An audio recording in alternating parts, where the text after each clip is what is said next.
পূর্বাস লাইফস্টাইলের নতুন আর একটা ব্লগে আপনাদের স্বাগত জানাচ্ছি। আশা করি আপনারা সবাই ভালো আছেন, আমিও ভালো আছি।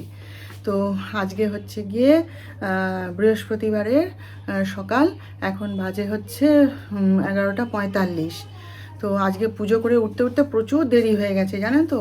ওই সকাল থেকে বাসি কাজ সারবো, তারপরে ওই এদিক ওদিক সেদিক অনেক কাজই রয়ে যায় টুকিটাকি, সেই সব করে টোরে রান্নাঘর পরিষ্কার করে রান্নাঘরের জোগাড় যন্ত্র করে রেখে তারপরে তো চান করতে যাব। ঝপ করে তো আর চান করা যায় না, চান করে এলে আর বাসি কাজগুলো আর তখন করতে পারবো না। তো সেই চান করে এসে আগে পুজোটা সেরে নিয়েছি। তার যিশু তখনই বেরিয়ে গেল নার্সিংহোমে, আর ডাক্তার সাহেব ঘরে ছিলেন। ওই আমি পুজোর আসনে বসে আছি, ও গল্প গুজব করছে, ঘুরছে ফিরছে, কাজ টুকিটাকি কাজকর্ম করছে। এই সব করতে করতে পুজো করে, বৃহস্পতিবারের পুজো তো, লক্ষ্মী পুজো, সব পুজো করতে হবে প্লাস লক্ষ্মী পুজো করতে হবে, বলুন দেরি হয়ে যায় না? প্রচুর দেরি হয়ে গেছে আজকে। ধর্মর করে উঠে তারপরে তো যিশু তো এসে গেল, এসে তারপরে যিশুকে হচ্ছে জলখাবারটা করে দেবো, এখন যাচ্ছি। আর আমিও খাবো, একটুখানি বিশ্রাম নিচ্ছি, ওষুধটা খেয়েছে তো সুগারের, দিয়ে এই যাবো একটুখানি চাটা করব, করে তারপরে মা বেটায় খেয়ে নেব। তো এই আর আজকে আমি ঠাকুরের আসনটা কালকে বললাম না একটুখানি ভোল পাল্টেছি, আপনাদের দেখাবো। হ্যাঁ, একটুখানি জলখাবারটা খেয়ে নিয়ে তারপর আপনাদের সঙ্গে শেয়ার করব, চলুন। তো চলুন, আপনারা সঙ্গে থাকুন, দেখতে থাকুন, আশা করি আপনাদের ভালো লাগবে। খাবারটা খেলাম এক্ষুনি, খেয়ে এই যে একটু চা নিয়ে বসেছি। এটাই আমার কাপ, বুঝলেন তো, আমি অন্য কাপে চা খেতে ভালোবাসি না। এইটাই আমার কাপ। যিশু বলছে কাপটাকে চেঞ্জ করো না এবারে। আমি দেখি, যতক্ষণ না ভাঙবে এটাতেই খেয়ে যাবো, ভেঙে গেলে ফেলে দেবো। তো যাই হোক, যিশু তো এক্ষুনি এলো, ওকে আবার ডিম পাউরুটি করে দিয়ে এলাম, ও তার খাচ্ছে। আর ডাক্তার সাহেব তো আজকাল কিছু না খেয়েই বেরিয়ে চলে যায়, ও নাকি বাইরে বিস্কুট মিষ্টি নাকি সব খেয়ে নেয় যদি খিদে পায়, জানি না। আর আমি ভাত ডালটা বসিয়ে এসেছি। তো এক কাজ করি, চলুন আজকে আপনাদের একটু ঠাকুর ঘরটা দেখাই। মা লক্ষ্মীর পুজোও করেছি, চলুন আপনাদেরকে একটুখানি দেখাই। হ্যাঁ, তো এই দেখুন আমার গপু, আজকে গপুকে এই জামাটা পরিয়ে দিয়েছি, এই যে। আর এই দেখুন সব মাকে এক জায়গায় করে দিয়েছি, দেখছেন। আর এপাশে এই যে হনুমানজি আর বাপ্পাকে রেখেছি। আর এখানটায় বসাবো একজনকে, এখনও তাকে প্রাণ প্রতিষ্ঠা করিনি আর কি। আর এই যে আমার মা লক্ষ্মী, এই দেখুন মা লক্ষ্মীর মাথার ওড়না খুলে দিয়েছি, জবরজং দেখতে লাগছিল, ওই জন্য ওড়না খুলে এই যে মুকুট পরিয়ে দিয়েছি। কি সুন্দর দেখতে লাগছে না মাকে, এই দেখুন। আজকে জানেন বাজারে তো যেতে পারিনি, ওই পান তো ডাক্তার সাহেব এনে দিয়েছিলেন কালকে।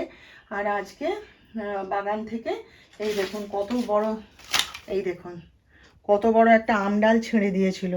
বাগানে যে আমাদের বড় আম গাছ আছে, সেইখান থেকে একটা বড় আম শাখা ডাক্তার সাহেব ছেড়ে দিয়েছিলেন আজকে নিজে গিয়ে। তো ওই যে সেই আম শাখা থেকে ভালো যেটা সেটা তুলে ওই যে ঘটে বসিয়েছি, ঘট পেতেছি আজকে। আগের সপ্তাহে তো পুজো করতে পারিনি, ঘট অমনি পড়েই ছিল, আমি তুলিনি। তো এইবারে ভালো করে আবার ঘর ধুয়ে মায়ের ঘট পাতলাম। ভালো লাগছে না দেখতে। আর মাকে ওই যে দেখুন টুল থেকে নামিয়ে দিয়েছি। বলে যে মা লক্ষ্মীকে উঁচুতে বসাতে হয়, তো এটা তো আমার উঁচুই, এই দেখুন। আমি ওই জন্য এখানে আসন পেতে মাকে এখানেই বসিয়ে দিয়েছি, টুল সরিয়ে দিয়েছি। ভালো লাগছে না দেখতে, এই দেখুন। আর এই যে আমার কানাই, এই যে, আর এই যে ভোলানাথ, দেখুন। আর ওই যে মাটির ভাঁড়টা দেখছেন, ওর মধ্যে না এই পুজো আচ্চায় যে দক্ষিণা টক্ষিণাগুলো দিই ডাক্তার সাহেব যখন পুজো করেন, বা আমি যখন পুজো করি, যে পয়সা টয়সা থাকে যা ঠাকুরের নামে, সেইগুলো এই ভাঁড়টার মধ্যে রেখে দিয়েছি। ভাঁড়টা জানলার উপরে কোনায় রাখা ছিল, নামিয়ে দিয়েছি, দিয়ে ওইখানে রেখে দিয়েছি। তো এই যে দেখুন, দাঁড়ান পিছনে যাই, এই যে দেখুন, ভাল লাগছে দেখতে, এই যে দেখুন। কালকে বলছিলাম না আমি ঠাকুর ঘরটাকে একটু ওলট পালট করে সাজাচ্ছি অন্যভাবে, এই যে দেখুন। একটা লোকনাথ বাবার ছবি রাখবো, আর একটা মূর্তি রাখবো, সে যখন প্রতিষ্ঠা করব তখন আপনাদের বলবো সে সম্পর্কে। এই যে পুজো হয়ে গেছে, এই যে ভাল লাগছে তো। আমাদের বেড়াতে যাওয়ার প্ল্যান হচ্ছে, বুঝলেন। দোলের সময় ডাক্তার সাহেব বলছে ওর বন্ধুরা মিলে সব ঠিক করেছে, বলছে চলো যাই ঘুরে আসি, যে যার গাড়িতে বেরিয়ে যাব।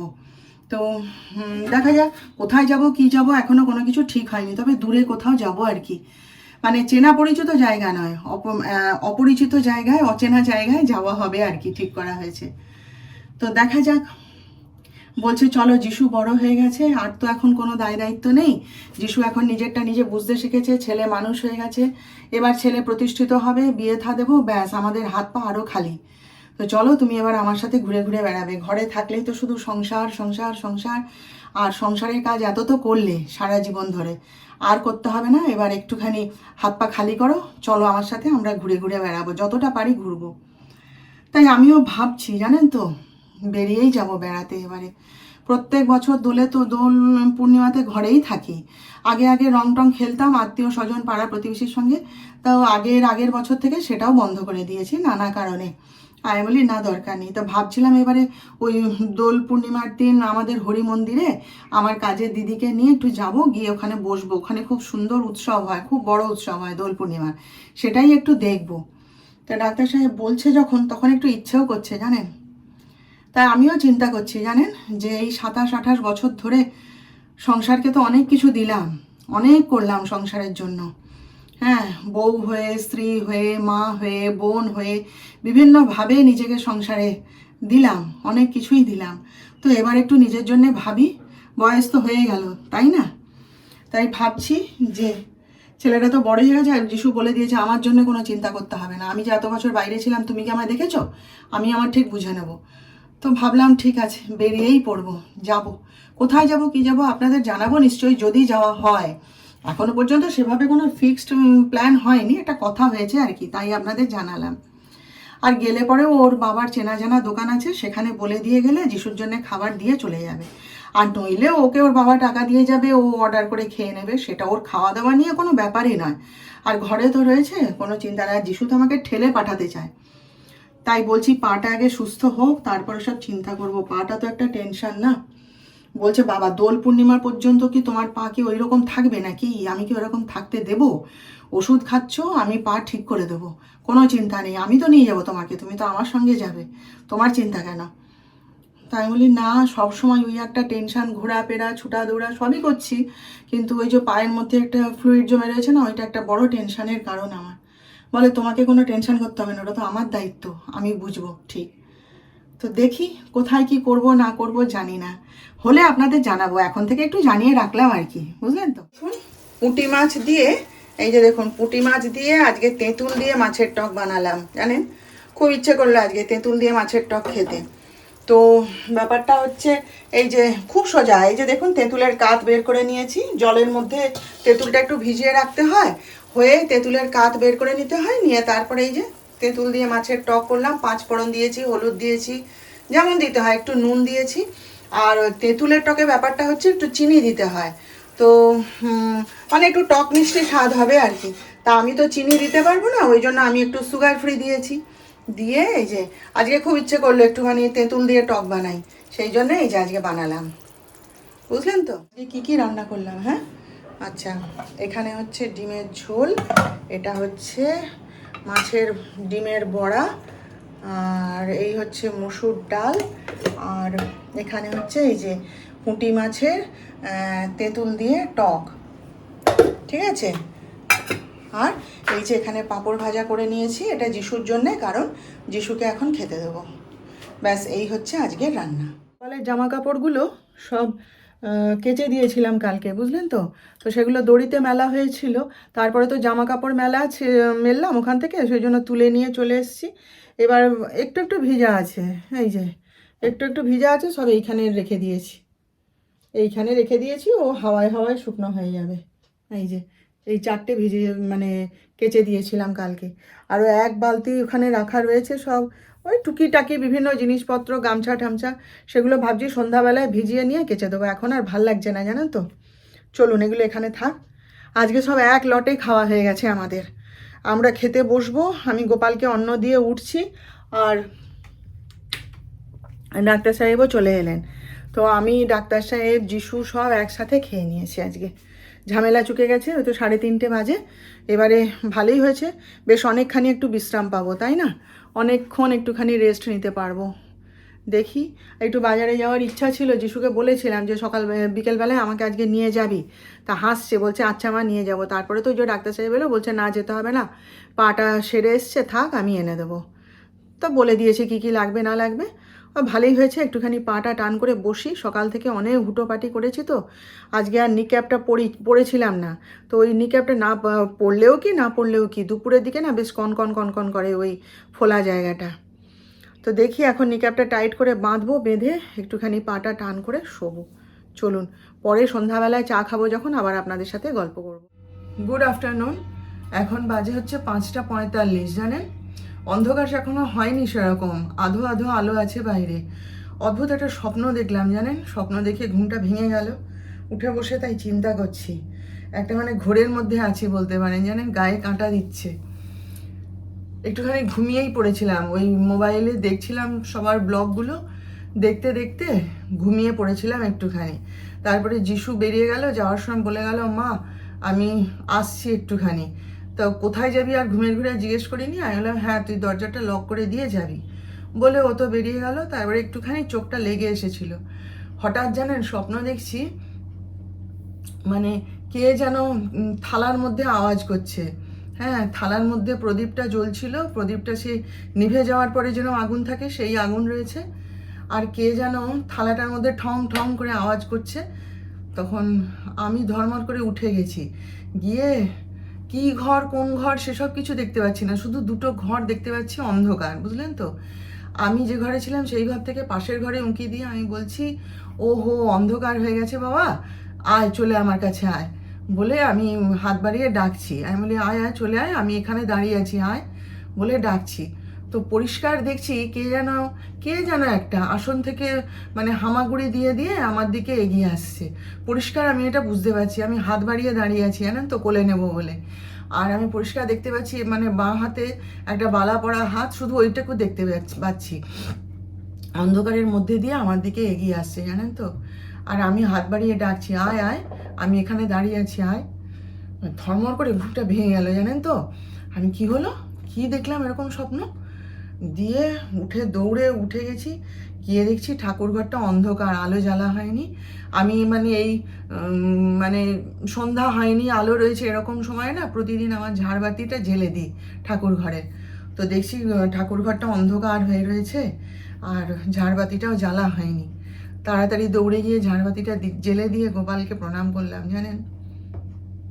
আর ঠিক তখনই দেখছি আমার বড় গোপাল এসে দরজায় নক করছে। কি হয়েছে না মা, আমার স্টেথোটা দাও, স্টেথোটা আমি নিতে ভুলে গেছি, পেশেন্ট এসছে যেতে হবে। তাই বসে বসে চিন্তা করছি, জানেন, ভগবান বোধহয় এভাবেই মানে ভক্তের সঙ্গে কথা বলে। এই যে চা নিয়েছি, ভাবলাম একটু চা খাই বসে। এই যে এরকম অদ্ভুত একটা স্বপ্ন, আমি একটা বেশ ঘোরের মধ্যে রয়েছি, জানেন তো। এরকম দেখিনি আগে কোনোদিন, হঠাৎই আজকে দেখলাম। পরিষ্কার আমি দেখছি, জানেন তো, যে কে যেন হামাগুড়ি দিয়ে দিয়ে আমার দিকে আস্তে আস্তে এগিয়ে আসছে। আমি একটা বালা পড়া, সোনালি রঙের একটা বালা পড়া হাত আমি শুধু দেখতে পাচ্ছি। আসন থেকে কে যেন উঠে আসছে। প্রদীপের যে থালাটা আমার, সেই থালাটা মানে ঠং করে সরিয়ে দেওয়ার আওয়াজ হলো, হয়ে এগিয়ে আসছে। কি মানে একটা ঘোরের মধ্যে আছি রে ভাই। সত্যিই তাই, ওই যে বলে না ভগবান ভক্তের সঙ্গে এভাবেই কথা বলে, আমারও মনে হয় সেটাই ঘটলো, জানেন তো। চলুন চা খাই। খেয়ে আমি এখন বানাচ্ছি হচ্ছে ডাক্তার সাহেবের জন্যে আলুর বাটি চচ্চড়ি, বুঝলেন তো। একটুখানি মটরশুঁটিও দিয়ে দিয়েছি, এই প্রেশার কুকারেই সিদ্ধ করে নিয়েছি সব একসাথে দিয়ে, এখানে একটুখানি ফুটিয়ে ঝোলটা মেরে দেবো। আজকে ডাক্তার সাহেবের একার জন্যই রান্না হচ্ছে। যিশু তো তার সেই সন্ধ্যাবেলায় বাড়ি ফেরার সময় সেই ওই যে বলুন ওই যে হট অ্যান্ড স্পাইসি যে চাউমিনগুলো সেই নিয়ে এসছে, নিয়ে এসে খেলো। আমি একটু মুখে দিয়ে দেখছিলাম, জানেন তো কি ঝাল। আমি তাই বলছি বাবা এতে লঙ্কা গুঁড়ো দেওয়া আছে, এভাবে খাস না, লিভারের ক্ষতি করবে, তাই না বলুন। ঝালের চোটে এসে দুখানা মিষ্টি খেলো তবু তার ঝাল কমছে না। আর কি ঝাল, আমি একটুখানি খেয়েছি, 8 চামচ, আমার মানে সে জিভ শুদ্ধ ঠোঁট শুদ্ধ সব জ্বলে যাচ্ছে, এত ঝাল। ওকে কেউ খায় বলুন তো? এই কদিন ধরে আরম্ভ করেছে ওইটাকে খাওয়া। তো যাই হোক, ও সেইটা খেয়ে নিয়েছে। আর ডাক্তার সাহেবের জন্য এই যে রুটি আর তরকারি একটুখানি করে দিচ্ছি। আর আমি একটুখানি আজকে খাবো, ছাতু খাবো জানেন তো। ব্যাস, এই আমাদের রান্না। আর দুধ আছে, দুধ মিষ্টি সব আছে, ও তাই দিয়ে খেয়ে নেবে আর কি। আজকের স্বপ্নের কথাটা ডাক্তার সাহেবকে বলছিলাম জানেন তো, ও মন দিয়ে চুপ করে শুনলো। বলছে কখন দেখলে? আমি বলি এরকম গধূলি বেলা যখন, সেই সময়টা সব শুনলো। শুনে আমার মাথায় হাত রাখলো জানেন তো। তারপর দেখছি ঠাকুরের কাছে গিয়ে প্রণাম করছে। সত্যি আমি এরকম স্বপ্ন আজকে যে দেখেছি না, মানে আমার গায়ে শিহরণ লেগে গেছিলো জানেন তো, যে কি দেখলাম আমি। এরকম আরও একটা এর থেকেও এরকমই আরেকটা স্বপ্ন ডাক্তার সাহেব একবার দেখেছিলেন। আমি তখন, যিশু তখন হয়নি, হ্যাঁ আমি তখন প্রেগনেন্ট তখন। সে স্বপ্নের কথাও বলবো একদিন আপনাদের। সে ভয়ঙ্কর স্বপ্ন জানেন তো, ভয়ঙ্কর স্বপ্ন। আজও সেই স্বপ্নের কথা ডাক্তার সাহেব বলেন সব সময়। বলবো একদিন আপনাদের, সময় সুযোগ করে কথার মাঝে প্রসঙ্গ যখন আসবে বলবো আপনাদের। হ্যাঁ, তাহলে বন্ধুরা চলুন আজকের মতন বিদায় নিলাম। এখন 10টা 20 বেজে গেছে, আমরা এবার খাওয়া দাওয়া করব। তো চলুন আজকের মতন এখানেই রেখে দিলাম। কালকে আবার দেখা হবে, নতুন বিষয় নিয়ে আপনাদের সঙ্গে আবার গল্প করব, কথা বলবো। তো আপনারা সবাই ভালো থাকবেন। আর আমার আজকের ভিডিওটা ভালো লেগে থাকলে অবশ্যই একটা লাইক, শেয়ার ও সাবস্ক্রাইব অবশ্য করে দেবেন।